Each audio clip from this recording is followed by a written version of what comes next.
Puji Tuhan, sekali kita bertemu untuk memuji Tuhan kita dan juga mau mendengar akan firman Tuhan kita. Sebelum kita mau mendengar firman Tuhan, saya ajak kita masuk ke dalam ruang pujian dan penyembahan terlebih dahulu. Kita angkatkan lagu segala puji syukur, apapun bagaimana keadaan kita pada waktu ini, meskipun secara online, saya percaya di mana kita berada, di situ kita dapat memuji Tuhan kita dengan penuh kesyukuran. Haleluya, haleluya, haleluya.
Sungguh besar sekian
Shalom jemaah yang dikasihi Tuhan.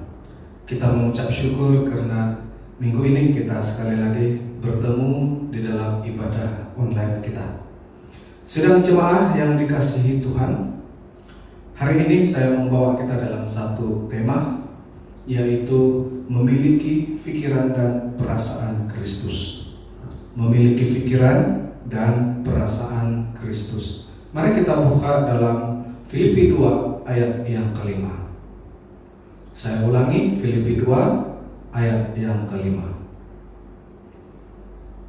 Filipi 2 ayat yang kelima berkata begini: hendaklah kamu dalam hidupmu bersama menaruh pikiran dan perasaan yang terdapat juga dalam Kristus Yesus.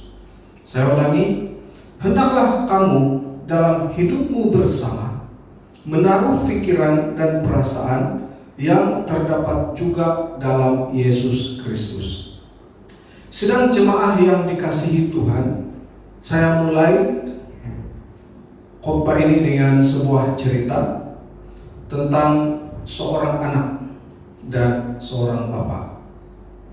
Seorang anak mengeluh kepada bapaknya mengenai kehidupannya, dan dia bertanya kepada bapak, mengapa hidup ini terasa begitu berat sekali baginya? Ia tidak tahu bagaimana untuk menghadapinya dan dia mulai hampir menyerah. Ia sudah lelah untuk berjuang. Sepertinya setiap kali satu masalah selesai, timbul masalah yang baru. Biasanya memang begitu, kita akan menghadapi begitu. Dan si anak ini pun mengalami situasi yang sama. Ayahnya adalah seorang tukang masak. Lalu dia membawa si anak pergi ke dapur. Ia mengisi 3 periuk dengan air dan menaruhnya di atas api. Setelah air di periuk itu mendidih, dia menaruh 1 lobak di 1 periuk pertama, telur di periuk kedua, dan kopi di periuk yang ketiga. Lalu ia membiarkannya mendidih tanpa berkata-kata.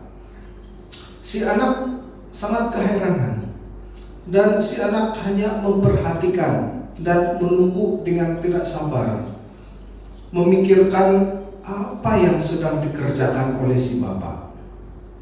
Setelah 20 menit, sang ayah pun mematikan api.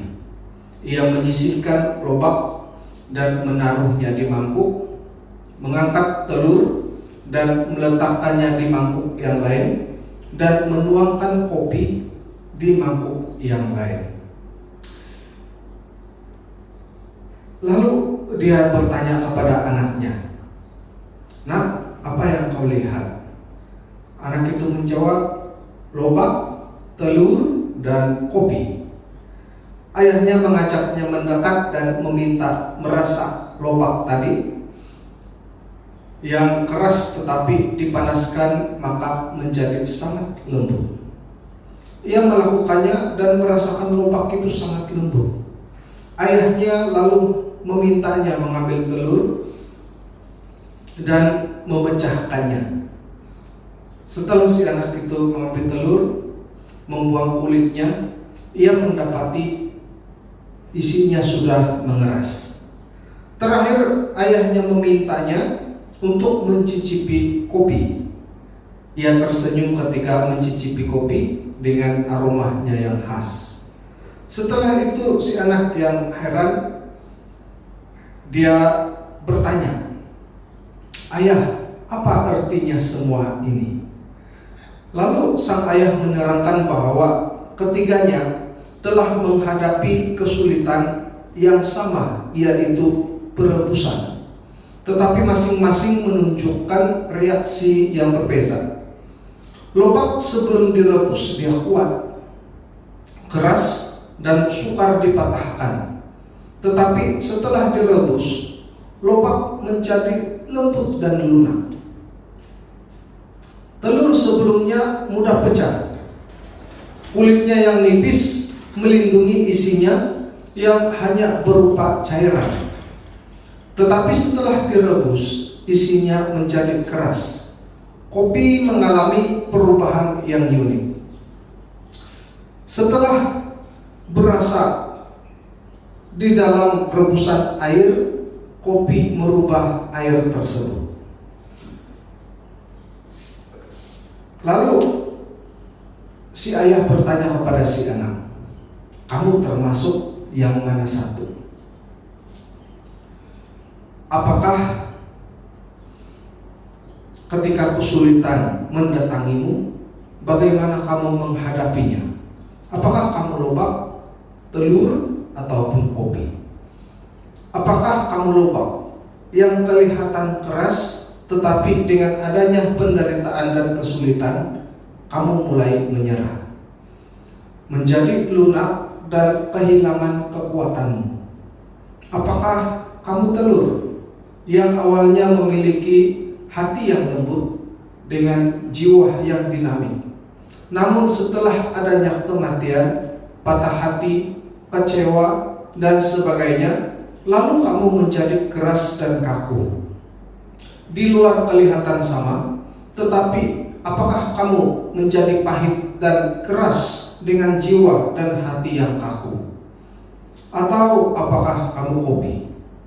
Bubuk kopi merubah air panas, sesuatu yang menimbulkan kesakitan, untuk mencapai rasanya yang maksimum pada suhu 100 derajat Celcius.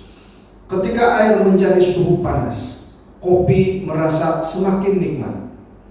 Jika kamu seperti bubuk kopi, ketika keadaan menjadi semakin buruk, kamu akan menjadi semakin baik dan bijaksana, serta dapat membuat keadaan sekelilingmu menjadi baik. Sidang jemaah yang dikasihi Tuhan, lewat daripada cerita tadi, maka kita mengenal satu hati yang senantiasa baik, satu hati yang merubah semua orang, semua hati manusia menjadi baik saat bersatu dengan hati ini, yaitu hati Kristus.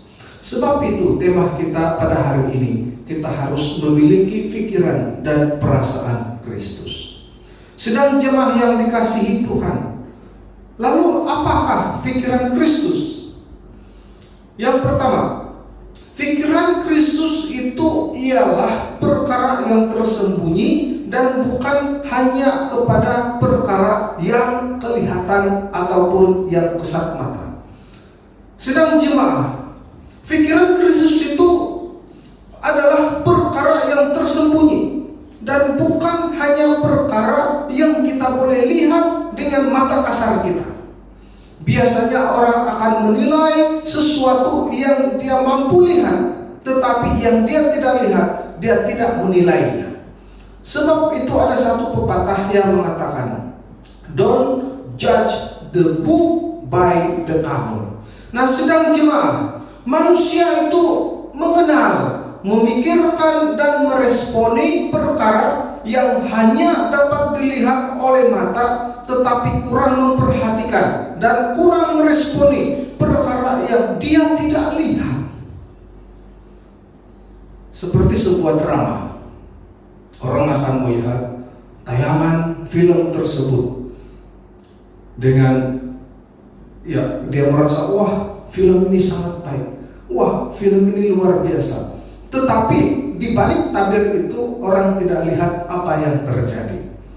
Nah, kemungkinan sewaktu pengembaraan film, di balik tabir itu ada yang lebih berusaha di belakang tabir yang seharusnya mendapat pujian lebih banyak.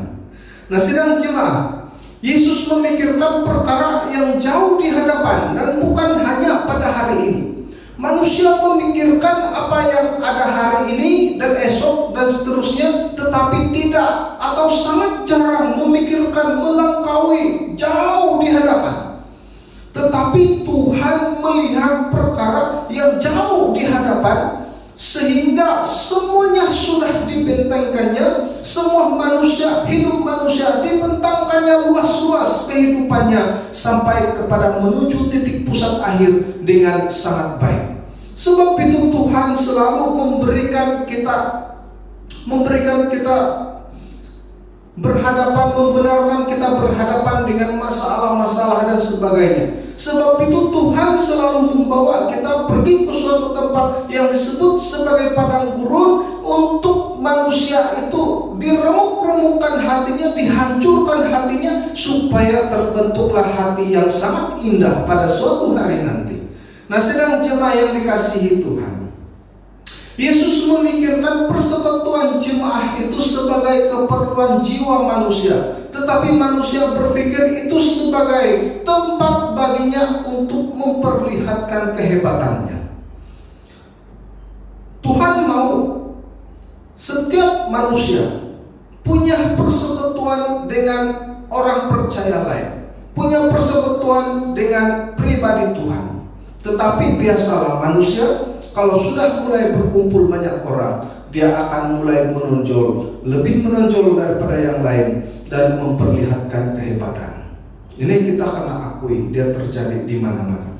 Nah, sedang jemaah, Yesus memandang pergumulan dan tekanan itu sebagai api yang memurnikan iman jemaah, tetapi manusia memandangnya sebagai malapetaka dan hukuman. Manusia selalu menganggap tekanan, masalah, apapun situasi yang sukar itu sebagai malapetaka, sebagai hukuman kepada mereka. Lalu manusia mulai merasakan bahwa mereka itu dijahati oleh Tuhan, doa mereka itu tidak didengarkan Tuhan. Manusia selalu menganggap bahwa apa yang mereka hadapi masa kini adalah hukuman daripada Tuhan. Wah, Tuhan sudah sembunyikan wajahnya daripada saya. Wah, Tuhan tidak mau mendengar doa saya. Berdoa pun sama juga tidak ada jawaban doa. Nah, pikiran daripada manusia. Tetapi bagi Tuhan, pergumulan, tekanan yang kita hadapi itu sebagai api yang memurnikan iman kita. Sedang jemaah, apakah perasaan Kristus? Yang kedua, Yesus menyukai kedamaian berbanding dengan perpecahan. Sebab itu Alkitab selalu mengatakan bahwa di dalam Yesus ada persekutuan, di dalam Yesus ada kedamaian, di dalam Yesus ada perkumpulan yang erat, di dalam Yesus ada kasih yang mengalir. Sedang jemaah, Yesus menyukai kedamaian berbanding perpecahan yang terjadi. Sebab itu Tuhan selalu menitik beratkan dalam setiap pertemuan ataupun dalam berjemaah, hendaklah kasih Kristus dialirkan.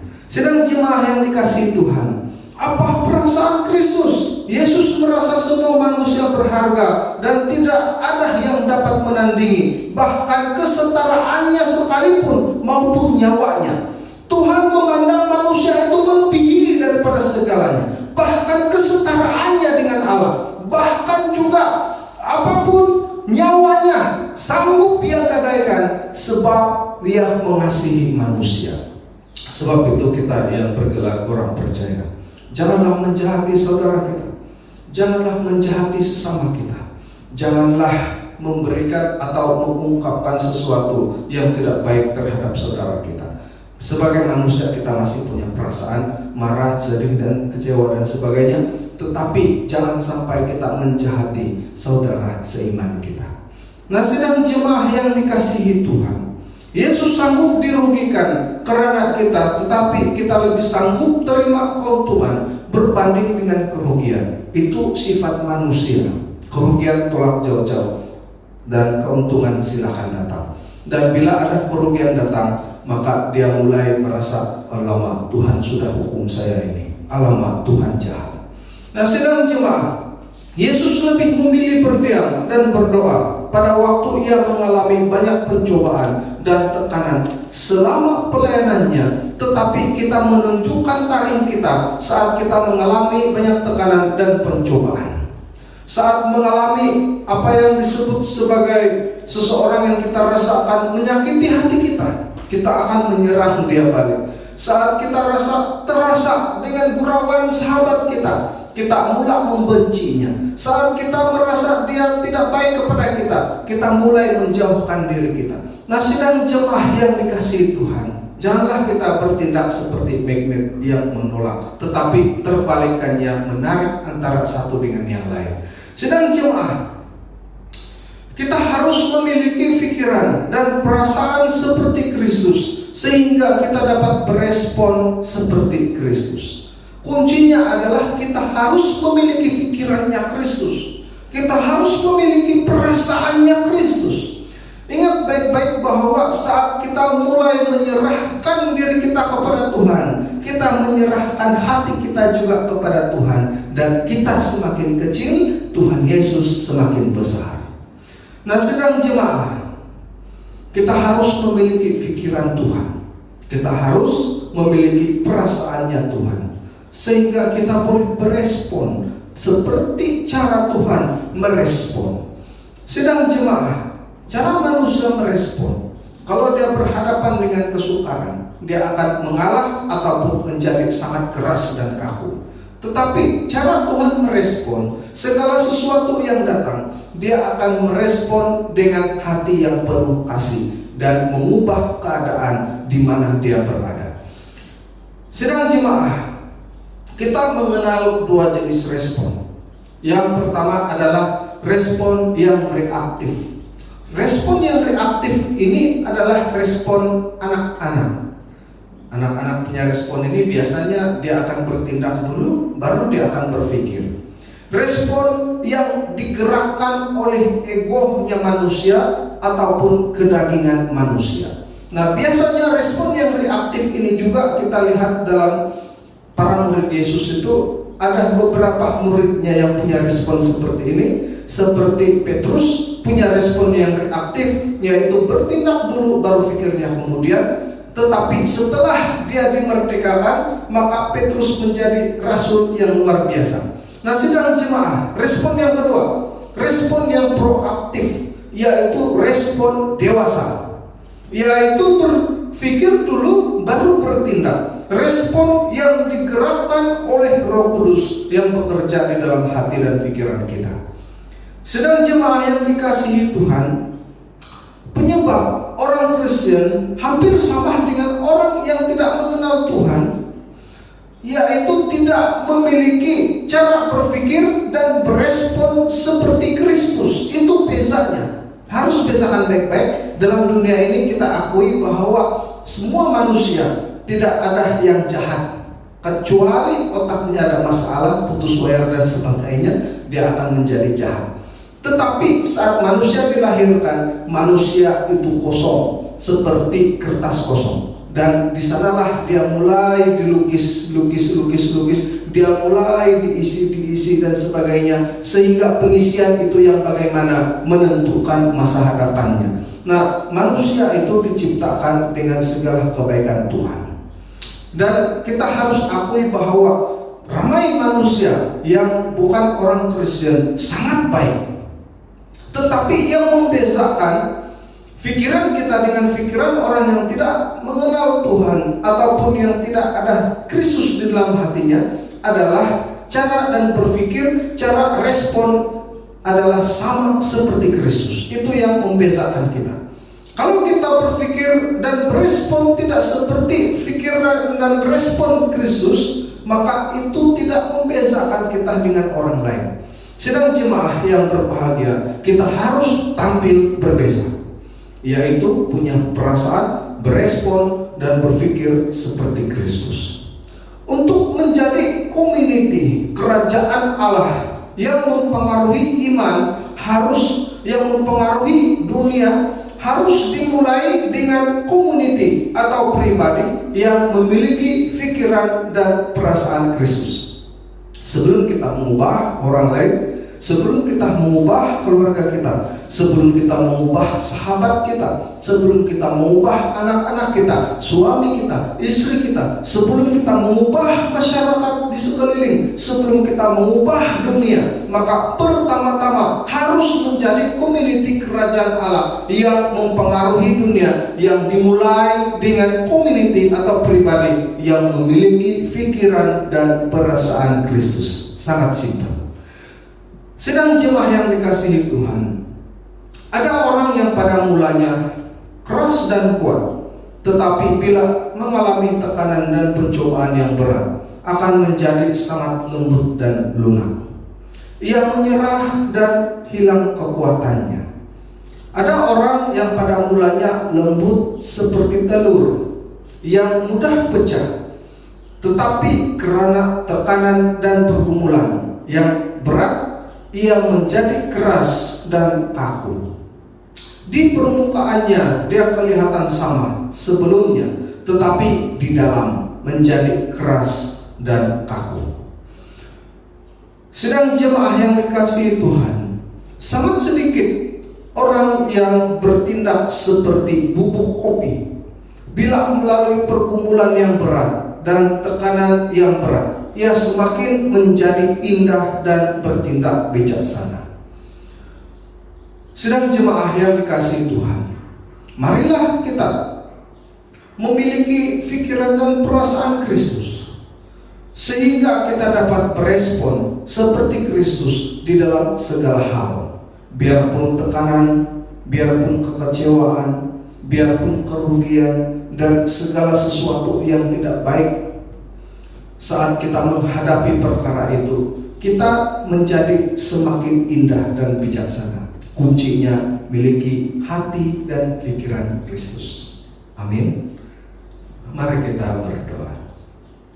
Terpuji Engkau Tuhan, Allah yang Maha Kuasa, Tuhan pencipta langit dan bumi, Tuhan Yesus Kristus, Tuhan semesta alam. Ya Bapa, berikan kami hati dan pikiran Tuhan. Ajari kami bertindak dan berespon seperti apa yang Tuhan lakukan, sehingga kami mampu bertindak dan berespon sesuai dengan kehendak Tuhan. Ajari kami untuk menyelami hati dan pikiran Tuhan, menjiwai dan memahami, sehingga kami menjadi semakin dekat kepada Tuhan, semakin mengerti kehendak Tuhan. Berkati jemaah-Mu, kuatkan dan teguhkan iman mereka saat berhadapan dengan pencobaan. Kiranya kasih Tuhan, karunia Tuhan menyertai mereka sampai selama-lamanya. Dalam nama Tuhan Yesus, Tuhan dan Juru Selamat kami yang kedua.